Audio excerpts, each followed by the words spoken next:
Hello my dear students.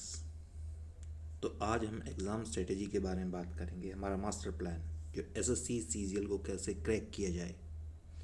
ये सिर्फ SSC के लिए ही नहीं है, आपके जो दूसरे एग्ज़ाम्स वगैरह हैं, बैंक, रेलवे हो, चाहे आपके पास दिल्ली पुलिस वगैरह का हो, या कोई भी एग्ज़ाम आता है तो उनको कैसे क्रैक किया जाए, क्या हमारी स्ट्रेटेजी रहनी चाहिए जो हम उसको फर्स्ट अटैम्प्ट में ही क्लियर कर पाएँ। तो देखिए, एसएससी ने अपनी गाइडलाइंस में आपने देखा होगा, ठीक है, उन्होंने शेड्यूल जो है वो अपना टाइम टेबल पूरा ईयरली कैलेंडर उन्होंने दे दिया है, ठीक है, कि कितनी तारीख को जो है वो एडवर्टीज़मेंट आएगा, कितनी तारीख को क्लोजिंग डेट है, या कितनी तारीख को आपके पास एग्ज़ाम वगैरह, तारीख तो नहीं लेकिन कौन से मंथ में एग्ज़ाम जो है आएगा। तो प्रोबेबली ये सारी चीज़ें उन्होंने आपको बता दी है, पूरा ईयरली कैलेंडर है। तो अब हम सिर्फ सीजीएल की बात करेंगे। तो सीजीएल के अंदर आपके पास सबसे पहले आता है टायर वन। टायर वन जो है उसके अंदर आपने सेक्शन देखे हैं, आपके पास ए, बी, सी, ये डी, ये सेक्शन आपके दे रखे हैं। तो ए सेक्शन जो हमारे पास है वो है जनरल इंटेलिजेंस एंड रीजनिंग। तो आपके पास रीजनिंग वाला पोर्शन जो है वो वाला है। उसके बाद आपके पास बी वाला सेक्शन जो है वो है जनरल अवेयरनेस। थर्ड सी आपके पास मैथमेटिक्स, और डी वाला आपके पास इंग्लिश का। 25-25 क्वेश्चन आते हैं, यानी 100 आपके पास क्वेश्चन आएंगे। एक क्वेश्चन 2 नंबर का रहेगा, ऑब्जेक्टिव आपका एग्ज़ाम रहेगा, ऑनलाइन एग्ज़ाम रहेगा, और 0.5 की आपके पास नेगेटिव मार्किंग रहेगी। इनको अभी थोड़ी देर के लिए देखना मत, क्योंकि हमने पुराना वो उठाया है, तो वहाँ से आपके पास ये, लेकिन पैटर्न आपके पास बिल्कुल सेम रहेगा। उसके बाद आपके पास टायर टू आता है। टायर टू के अंदर आपके पास अर्थमेटिक जो है, यानी मैथमेटिक्स, वो आएगा। इंग्लिश लैंग्वेज आएगी, 200-200 नंबर का होगा, 100 क्वेश्चंस होंगे, ये भी आपके पास 2 नंबर के ही होंगे, ठीक है। तो चलिए, एग्ज़ाम पैटर्न तो आपने देख लिया होगा, क्योंकि हर बार लगभग एग्ज़ाम पैटर्न सेम ही रहता है। यानी अगर हम अब वापस आएँ और देखें कि किस तरीके से आपके पास जो क्वेश्चंस है, ठीक है, कि आपके पास जीएस कैसे तैयार हो, मैथमेटिक्स कैसे तैयार हो, रीजनिंग, इंग्लिश, इनको हम कैसे तैयार करें। तो हमारे साथ बने रहिए, चैनल को सब्सक्राइब कर दीजिए, ठीक है, और लाइक और शेयर कीजिए ताकि ज़्यादा ज़्यादा बच्चे इसका फ़ायदा उठा सकें। चलो, तो हम स्टार्ट करते हैं अपना मास्टर प्लान। तो ये देखिए बच्चों, सबसे पहला रूल, अब सबसे पहला रूल क्या है, जैसे आपको दिखाई दे रहा है, ठीक है, कि stay away from social media, कि सोशल मीडिया से दूर रहो। यानी आपके पास फेसबुक, इंस्टाग्राम वगैरह जो भी आपका टाइम वेस्ट करते हैं, इन सब से दूर रहो। इन चीज़ों को अपने फ़ोन से ही डिलीट कर दो, ठीक है।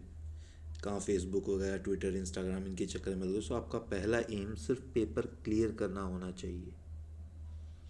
तो थोड़े दिन के लिए इन सब चीज़ों से बचो, वरना आपका पूरा का पूरा टाइम नहीं वेस्ट। आप 2 मिनट के लिए फेसबुक खोलोगे, 2 मिनट कब आधे घंटे में, 1 घंटे में कन्वर्ट हो जाएगी, पता भी नहीं चलेगा। दूसरा स्टेप है अपने लिए बेस्ट टीचर जो है वो चूज़ करना। अपने लिए बेस्ट टीचर आप चूज़ करो, जिसका आपको अच्छे से समझ में आता है वही आपका बेस्ट टीचर होता है। किसी पर्टिकुलर टीचर का नाम मैं नहीं बता रहा, दुनिया भर की वीडियो यूट्यूब वगैरह पे हैं, आप ऑफलाइन भी ले सकते हो, लेकिन अभी कोरोना है तो आप ऑनलाइन क्लासेस वगैरह ले सकते हो, क्योंकि ज़्यादा खतरा है, लॉकडाउन लग रहा है। तो आप जो है कोई भी टीचर जिसका आपको आसानी से समझ में आ रहा है अपने लेवल के हिसाब से, आप उसको चूज़ कर लीजिए, और सिर्फ एक ही टीचर को फॉलो करते रहिए। बार बार आप यूट्यूब पे भी एक कंसेप्ट बनाओ ना, कोई भी, कि आपने मान लो ज्योग्राफी डाल दिया, तो ज्योग्राफी के उसके अंदर पता नहीं हज़ारों वीडियो आ जाएंगी। तो आप क्या करो, आप आराम से बैठ के पहले आप अपना एक टीचर सेलेक्ट करो, और उसी की वीडियो जो है आप देखते रहो, उसी को फॉलो करो। हर जगह भागने की ज़रूरत, इधर उधर हाथ पैर मारने की ज़रूरत नहीं है, वरना आप कभी कुछ नहीं कर पाओगे। वही घूमते फिरते रहोगे। अगली चीज़ है do practice, practice and practice. सिर्फ आपको प्रैक्टिस करनी है, इसका कोई शॉर्टकट नहीं होता कि ट्रिक बता दी, लेकिन ट्रिक भी तभी काम करेगी जब आप उसको बार बार बार बार रिवाइज करोगे, उसको प्रैक्टिस में लेके आओगे। उसके बाद है प्रीवियस ईयर के क्वेश्चन पेपर। जब आप कोई भी सब्जेक्ट तैयार कर लो तो उसके प्रीवियस ईयर के पेपर वगैरह जो हैं वो लगाओ दबा के। किसी भी टीचर की आप स्टडी सुन लेना, हर एक टीचर आपको ये बोलेगा कि आप प्रीवियस ईयर के क्वेश्चन पेपर लगाओ।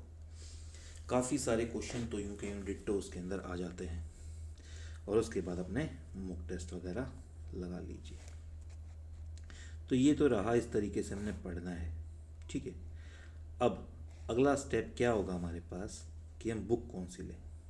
तो मैथमेटिक्स के लिए दो बुक मैं आपको बता रहा हूँ। नंबर फर्स्ट है आपके पास एस चंद की, जो आर एस अग्रवाल की, अगर आप हिंदी मीडियम में हो तो हिंदी मीडियम से ले सकते हैं, इंग्लिश मीडियम में हो तो इंग्लिश मीडियम की बुक ले सकते हो। बहुत अच्छी बुक है ये भी।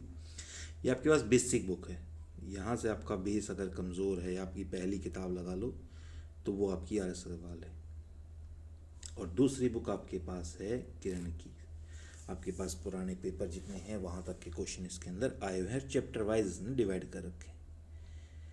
उसके अलावा आप पुराने ईयर के जो क्वेश्चन पेपर जब लगाओगे तो उस टाइम पे भी आपको किताबें मिल जाएँ। किरण ऐसी किताब है जिसके अंदर आपको हर एक के, चाहे आप रीजनिंग, मैथमेटिक्स, इंग्लिश, जीएस के अलग अलग पेपर ले लो, या फिर आप इकट्ठे पेपर सेट ले लो कि 2019 का ये, 2018 का ये, फर्स्ट आपके पास जो है उसका ये है, दूसरे वाले का ये है, तो सारा चीज़ आपके पास डिटेल में इसमें मिल जाएगी। बहुत सारी इनकी बुक्स आती हैं। तो सबसे पहले आप आर एस अग्रवाल, अगर आपका बेस कमज़ोर, अगर आपने पहले कोचिंग वगैरह ले रखी है तो आप सीधा किरण पे जा सकते हैं। अगर नहीं लिया तो पहले आर एस अग्रवाल, उसके बाद ये दो बुक कर लीजिए। ये मोर देन सफिशिएंट है, आपको मैथमेटिक्स में कभी भी कोई प्रॉब्लम नहीं आएगी, आपके 100 आउट ऑफ 100 स्कोर रहेगा। अगला है आपके पास इंग्लिश। इंग्लिश के लिए देखिए आपके पास सबसे पहली चीज़ है ग्रामर। ग्रामर पोर्शन आपका प्लेन टू पैरामाउंट आती है, आपके पास नीतू सिंह की बहुत अच्छी बुक है। ये बुक आपको टिप्स पे याद होनी चाहिए, आपकी इंग्लिश ग्रामर में कभी कोई मिस्टेक नहीं आएगी। ये करने के बाद जैसे आपने यहाँ से टेंसेस किया या सिंटेक्स किया, जो भी टॉपिक करोगे उसके फिर आप a mirror of common errors, यहाँ से आप उसके एरर बना सकते हो। उसके बाद एमबी पब्लिकेशन की आपके पास पुराने ईयर की वही किताब आती है। इसके अंदर भी 195 जैसे दिखा रखे हैं सेट है, इसके अंदर नए एडिशन आते रहते हैं, तो आप यही बुक लेके यहाँ से भी इंग्लिश की तैयारी कर सकते हैं। आपको एक पेपर लेना है, कोई भी सेट आप पेपर का जैसे निकालते हैं तो उस पेपर के अंदर आपको हर एक वर्ड मीनिंग पता होना चाहिए। आपकी वोकैब भी स्ट्रॉन्ग होगी, कि आपकी वोकेबलरी पोर्शन भी काफ़ी मायने रखता है। इंग्लिश के अंदर सिर्फ यही चीज़ है कि आप ग्रामर पोर्शन देखिए और वोकैब पोर्शन देखिए। अब वोकैब जो है, ठीक है, वो आप एमबी पब्लिकेशन वाली उठा लीजिए और ये देख लीजिए, अगर आपके पास एक वर्ड दे दिया और उसके 4 ऑप्शन भी हैं तो उन चारों का मीनिंग, उनके सिनोनिम्स, उनके एंटोनिम्स आपको आने चाहिए। उसके साथ साथ आप जो है यूट्यूब पे वीडियो चल रही हैं, आपके पास बहुत सारे टीचर ऐसे हैं जो रेगुलर वोकैब की क्लासेस ले रहे हैं, तो करंट अफेयर्स की तरह आप वोकैब की क्लास भी रेगुलर वहाँ से ले सकते हैं। लेकिन फिर कह रहा हूँ सिर्फ एक ही टीचर को फॉलो करना है, बार बार ज़्यादा टीचरों में जाके कंफ्यूज हो जाओगे और कुछ नहीं रहेगा, तो आप एक ही टीचर को फॉलो कीजिए। अब बात करते हैं जीएस की। जीएस की पहले आपके पास सब्जेक्टिव आपको लोशन लेनी है, इंग्लिश या हिंदी मीडियम जो भी है। उसके बाद आप घटना चक्र की किताब ले लीजिए।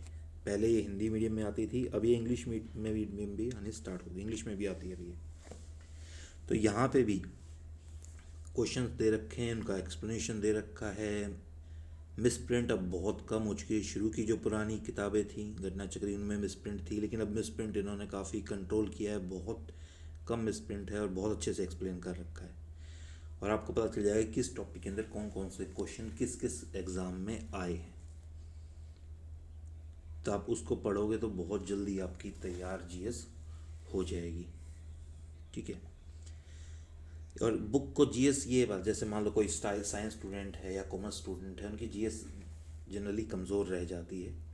तो उनके लिए भी यही चीज़ है कि आप बुक को एक बार, दो बार, तीन बार, चार बार, पांच बार पढ़ोगे ना, बार बार उसको पढ़ोगे, तो वो चीज़ें अपने आप आपके दिमाग में बैठनी स्टार्ट हो जाएंगी। एक बार पढ़ने से कुछ याद नहीं होता, उसको बार बार बार बार बार बार रिवाइज करोगे तभी वो चीज़ आपकी होगी। तो हमने यहाँ पे जीएस की बात कर ली, अब हम बात करते हैं रीजनिंग की। रीजनिंग की मेरे को मार्केट में कोई ज़्यादा खास अच्छी किताब नहीं लगी। हालांकि आर एस अग्रवाल की भी आती है रीजनिंग, आर्यन पब्लिकेशन वालों की भी आती है, लेकिन मैं किसी एक बुक को सफिशिएंट नहीं मानता।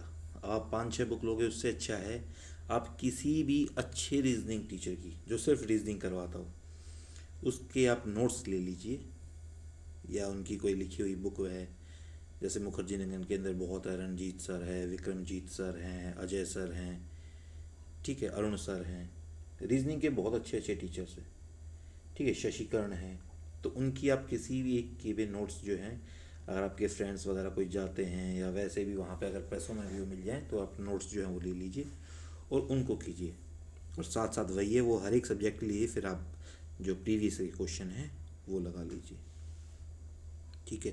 तो इस तरीके से हमारे चारों पोर्शन कवर हो चुके हैं। मैंने यहाँ पे टायर वन टायर टू लेके नहीं है, मैंने सिर्फ सब्जेक्ट वाइज बताया। नहीं, आप अपने सब्जेक्ट को तैयार कीजिए, टायर वन ये है, टायर टू ये, ऐसा कुछ नहीं होता। आप मैथ पढ़िए, टायर वन टायर टू क्या है, ठीक है। दूसरी बात, आपके बेसिक कंसेप्ट जो है वो क्लियर होने ज़रूरी है।